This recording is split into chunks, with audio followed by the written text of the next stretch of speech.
One of them is a major, is a tank commander in the army, and the other is the former BBC Top Gear Stig. Please welcome Major James Cameron and Ben Colins. Thanks, Henry. You bought a fan club. I did, yeah, unfortunately. Yeah. Have a seat. Well, that's nice, isn't it, on a Friday morning to have a tank driver and a stunt man and a. I'm going to struggle to cover it all in 15 minutes. Briefly, just summarise why you're here and what you're up to. I now run a charity called Mission Motorsport, which is the Forces Motorsport charity. So on the behalf of defence, we take wounded guys, injured, sick guys who are leaving the service and provide motorsport as part of recovery sport in order to turn guys' lights on again. Part of that is about the giggles and the fun of doing something great, coming to events like this. But the serious element that comes out of the back of it is the vocational piece, is that you're looking then for the opportunity to find what a guy can do beyond the military, and many of them are finding their way out of service. And so we've got a lovely scheme that's running with Bentley and with a number of other sort of major manufacturers, but as well as a host of smaller companies throughout motorsport who we've got guys placed with, and we're having an incredible success rate, actually. The companies are going, we really like this guy, and they're hanging on to them. And you've done 24-hour races with Nissan, haven't you? I mean, it's easy for you, isn't it? Because you've been a petrol head forever, haven't you? Yeah, pretty much. I mean, I've been doing racing for some time, and I've always used that in the past to raise money for the Forces charities. I was commanding the armoured group in Afghanistan in 2011, and it's not really a very fluffy job. Your job as the Warthog group is to go and close with the enemy and kill them, really, to pick fights and win them. And I had a number of my guys who were wounded at the end of it, and so when I came back, instead of doing the usual thing to do some fundraising, we looked instead and went, well, let's take them racing and go and see how it goes. And it really spilled on from there. Very successful sort of straight away. Motorsport's probably quite safe, isn't it, compared with what you've been doing? Yeah, it's interesting. And of course, for the military guys, particularly when they come back and they may find themselves sort of wounded, able to do less, not being as stimulated as they used to, they're all adrenaline junkies to one end or another. And it's a lovely way of sort of engaging people and sort of meeting with that. The thing about motorsport is, I mean, and it's wonderful seeing the Paralympics and the change that's made to people's perceptions about disabled sport.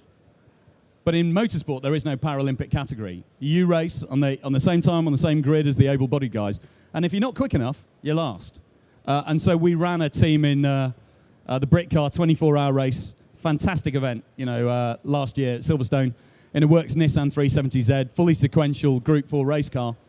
It was a really cheeky piece of kit, sort of running in the top 10 through the night, with a team of wounded guys driving it. And we did a sort of mini GT academy and compressed what normally is a 3-month timescale that Nissan and Sony use to get these guys trained up, and did it with guys including amputees in less than a month, one of whom won driver of the race. And since then, he's been unbearable, believe me.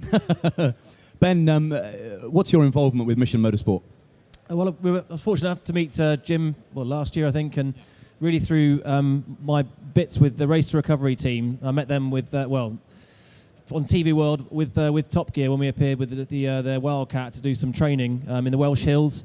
So we kind of got together there, and it's amazing that Race to Recovery has gone from 0 to 100 miles an hour very quickly, and they're now in Dakar. They had 4 Land Rover Wildcats competing in that event. There are 2 still running, so we've 2 down, two still in it.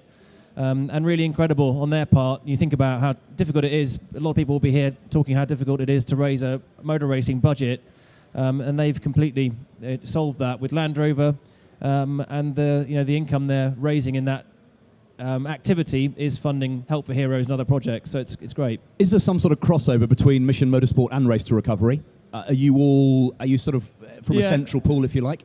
Yeah, I mean, very much so. And what we're starting to see really is recovery sport in particular becoming a lot more joined up, which is fantastic. So where the Mission Motorsport is really looking across the whole breadth of motorsport and indeed the vocational piece into the motor industry. Race to Recovery are almost like an Everest team, a summit team going out to do an inspirational activity, but also to fundraise. And they're fundraising for 2 really important causes: Help for Heroes and also Tedworth House and the new recovery centres. And we've actually got a load of guys from Tedworth House who are here today. Haymarket have been really kind at giving complimentary tickets out, so we've got guys in recovery who've come into the show in order to sort of soak up a little bit of the atmosphere. Yeah.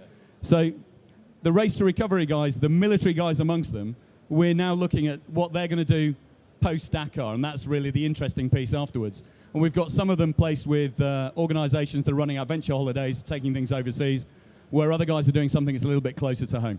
Yeah. We had them on the stage last year. Yeah. Tony Harris, Tom Neathway, yeah. It was a very humbling experience, without wishing to sort of glorify the disability. Tom Neathway is a triple amputee, and he sat there with a big smile on his face, and life is good, isn't this mega? And I thought, yeah, I think the crowd sensed that, if you're having a slightly odd day, kind of wake up. Tom gets teased quite a lot because he's horribly disadvantaged in that he is both parachute regiment and a little bit ginger. Both of which he doesn't let get him down at all. Brilliant. The small business of being a triple amputee really sort of pales into insignificance. We've got a young man who, a single amputee, is racing here in the live action arena. So at 2 p.m, in amongst the Porsche Boxsters is a red one, which is going to have a young trooper called Jimmy Gilbourne who's driving it. He's the man who was man of the race of the Britcar 24-hour last year. And he's now driving a Porsche demonstration here as part of the show. And it's a bit like an oily ice rink in there, isn't it? There's less than no grip at all. Yeah, I had to go yesterday, and it goes from lots and lots of understeer to all the oversteer in the world very quickly. Yeah, so perfect. It's entertaining. Brilliant. Ben, away from Mission Motorsport, James Bond was a big thing for you last year. Anyone seen Skyfall? Oh, that's ridiculous. No. I'll say that again. Anyone seen Skyfall? Well done. This man here was responsible for much of the carnage in Istanbul, weren't you? I was, and they actually didn't let me get in the car, so I was sitting on top of it on the roof, which is an unconventional way of driving. But basically, we had the actors in these Land Rover Defenders, so Bond, Daniel Craig, and Naomi Harris as Eve. Eve driving, but she wasn't really driving because I was on the roof. We actually taught Naomi to do a lot. We did a lot of practice with her, lots of rehearsals. So she did do some of the scenes, but for the crazy stuff, the uninsurable bits, I sat on the roof with a remote steering wheel, brake pedals, gear stick, and everything, and smashed it around Istanbul and broke things. Did that not feel sort of disconcertingly disconnected when you're up there with a sort of 8-foot-long steering column? It can't have been very responsive. Well, no, it's not. You've got hydraulic steering, so there's a delay, and whatever you put on, that's why it takes went much wrong. longer to get it off. And I think for them particularly, I had a sort of one-way dialogue. I could hear what they were saying, but they couldn't hear what I was saying back or hear my laughter. But there was a lot of yelps from below because we're weaving, because I've rehearsed these sequences through cars or whatever, and things are blowing up, so I kind of expect it. And bless them, they can't even see the bloke to tell them to slow down. So it's quite disconcerting for them. I guess people don't appreciate that there's days and days and days of work on a given scene that's a sort of wham, bam, thank you, ma'am, 5-second bit in the film. You were doing it for months and months, weren't you? Nearly 4 months. Went all over the world, Shanghai, Istanbul, London, up deep darkest Scotland. And how awful. Yeah, great fun. And we got paid, so it's a result. But yeah, then it comes out and it's 3 minutes long, and you wonder where all the footage went. But it's great fun. And going forward in 2013 for Mission Motorsport, exciting plans, I guess? Yeah, all sorts of interesting things. We're going to be doing a lot more racing as we go forward into this year. Drift program starting. In fact, Terry Grant, who's one of the guys who's doing stuff in the live action arena, of course he does amazing stunt driving, is actually going to be training up a team of lads. And he's completely insane. Yeah. So the boys sort of fit in with him quite nicely, because I think one of our criteria is people need to be a little bit as daft as a brush as well. I think we're going to have guys racing overseas again as we do that, and a whole sort of new crop of guys coming through. And of course our successful racers from last year are now coming back to us as instructors. But the lovely thing is I'm often having to ask their new employers, please can I have them back? So Darren Turner, 2 times Le Mans winner, is employing Gary Dunning, 40-year-old ex-Pioneer sergeant who has suffered with PTSD since 2003, broken more bones in his body than he can think of. who was one of our drivers for that came through last year. And when we did some training at Base Performance Simulators, which is Darren's simulator facility, young Gary had sort of looked and said, that bloke's got my ideal job. And we had a conversation with Darren about placing him there for 3 weeks. At the end of the 3-week placement, they've given him a job. And I now hate Gary with all my heart because his life's so much better than mine. He just rings me up from fabulous places telling me what a brilliant time he's having. But behind me, I mean, this amazing looking Bentley, surely one of the cars of the show, looking absolutely phenomenal. We've currently got 6 guys on placement up in the Bentley factory and crew who we might find that we've got a little bit of a hand in the development of this car during the course of this year. So some really exciting bits and pieces, I think, for us as we go ahead.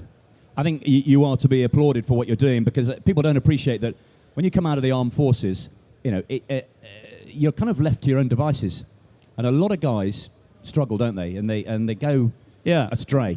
Yeah, no, and you see people take up all sorts of strange jobs after they've been in the forces, you know, where they don't talk to people, wear a helmet all the time, you know, appear on television a lot. Some say that his nipple's the shape, but no, I think it can be challenging enough when you leave the army in your own terms.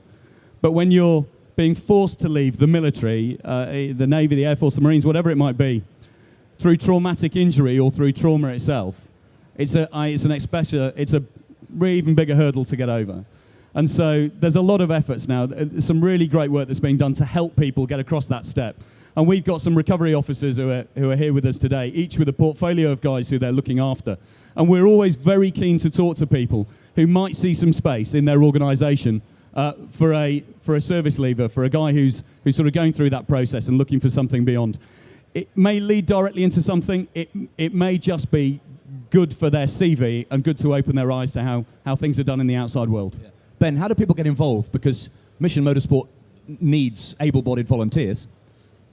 I mean, Jim's better placed to answer that one probably. I mean, with Race to Recovery, I would say that now I think it's 90% of the team is ex-military. So originally, they were going to service providers to run the car and everything, and they're now mostly doing it themselves, but they're always looking for help. So I think really a case of getting in touch. Tony Harris is leading that project, and people can apply and get involved. Yeah, absolutely, through the website. I mean, the Race to Recovery guys are just really looking forward to them coming back safely at the end. Looking forward to seeing a Wildcat on that finishing podium at the end would just be amazing. I think what they've done is quite extraordinary. But through the websites is always the best way. There is a collection for Race to Recovery, which is going to be around at the end of every live show. So as people leave the live show, there's an opportunity there to put a couple of quid in a bucket, and I'd very much encourage you to do so. So there's a young lady who's doing that. I mean, part of that live show is a bit of footage that's getting beamed back from South America that's sort of updating them on their progress. So please get behind what's an incredible team, raising money for a fantastic cause. We had a video last night at the Motorsport Industry Association Awards in a hall over there from Tony Harris, saying, kind of live from the bivouac. The room went quiet. It was nice. Guys, thank you. My pleasure. Enjoy the rest of the show. Ladies and gentlemen, put your hands together. James Cameron, Ben Colins. Cheers, guys.